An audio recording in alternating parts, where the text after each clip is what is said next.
could be a huge swing for him as well. Obviously, his tempo mage can get the job done as well. Very, very minion heavy, but it looks like straight away he's going to go into the Druid mirror. Yeah, and we saw from the last game, Amnesiac just run out of juice, and it just wasn't enough to finish the game. And you mentioned Yogg-Saron. It is one of that, that sort of trick factor of, well, if all else fails, I will play this card, and sometimes it digs me out of a hole, and we can, potentially get a win or carry on for it. And Amnesiac doesn't have that choice.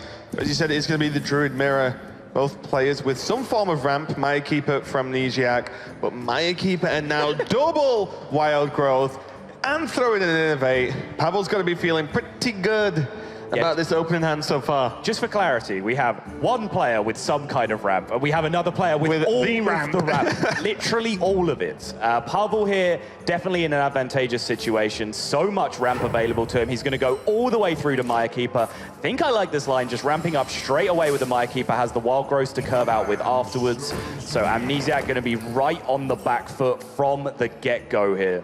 Yeah, I think if there was one less of like no second Wild Growth, there's a chance to actually just ramp up into the Innovate, into Azure Drake, then into the Maya Keeper, and go a bit, like forward and backwards in that sense. But with the second Wild Growth, you just keep hitting those all day, and you just simply put a minion on the board that Amnesiac has to deal with. Even with the one Wild Growth this way, it's the same thing essentially, except you get a 3/3 on turn one that just starts beating away. So he can still go into Drake again now next turn.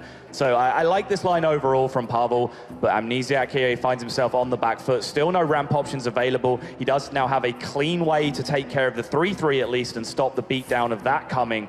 But Pavel still has gas to come here. Azure Drake curving into the Emperor. The Emperor won't have a huge impact in terms of discounts. But again, this is a theme throughout all of Pavel's decks. Druid, extra minions in the mid-game. Tempo Mage, extra minions in the mid-game. Cthulhu Warrior, as far as Control Warrior goes, the most minion-heavy build of that you can play.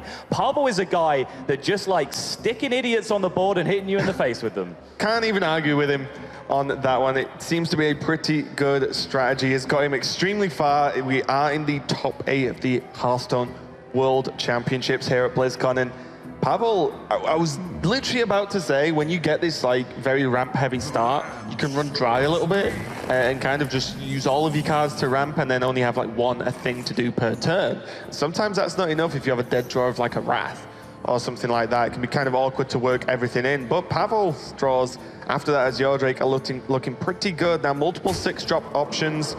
Dark Arakoa seems good to just slam down now. I think the reduction from the Emperor doesn't do too much at the moment. Yeah, I do wonder what Emperor does for you in this position. Dark Arakoa has very obvious upside of just protecting your Azure Drake in this situation, which, just being a big idiot on the board that you can beat him up with. Hey, so, Arakoa might be clever. Sorry, I use idiot as a term of endearment. That's why I use it towards you so much. This changes everything. I guess we can be friends after all.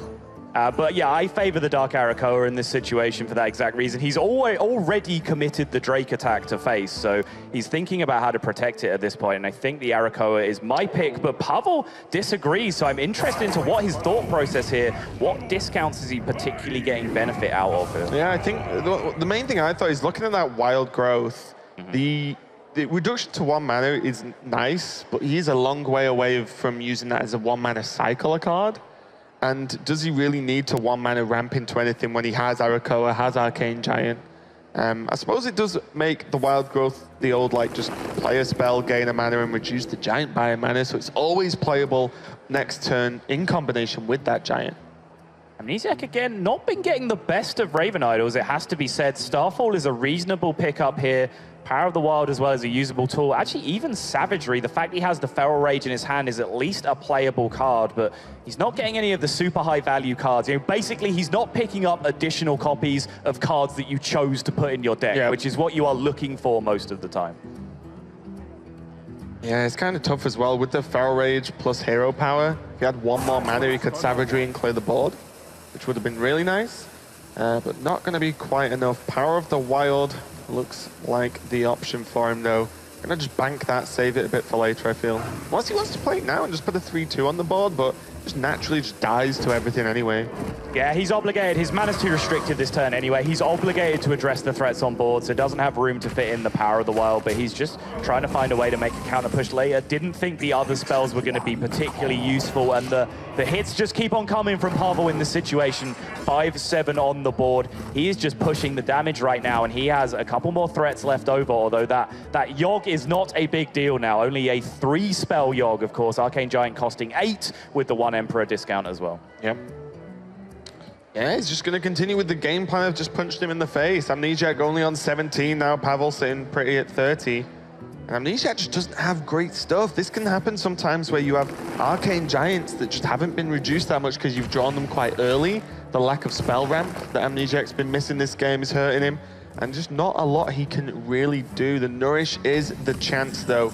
Nourish always a card where you take kind of like a rough turn most of the time to have a much better turn next time. Yeah, the upside down card. I was about to say I believe it is Nourish. We saw just a peek of it as it came out of the deck. It flipped over for us there just in time, and that not going to be good enough to address this board state. And Pavel just threatening lethal, has a swipe in hand for backup as well.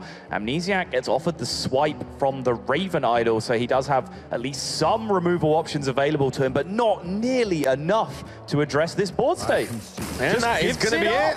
The Pavel train keeps on rolling. Is Pavel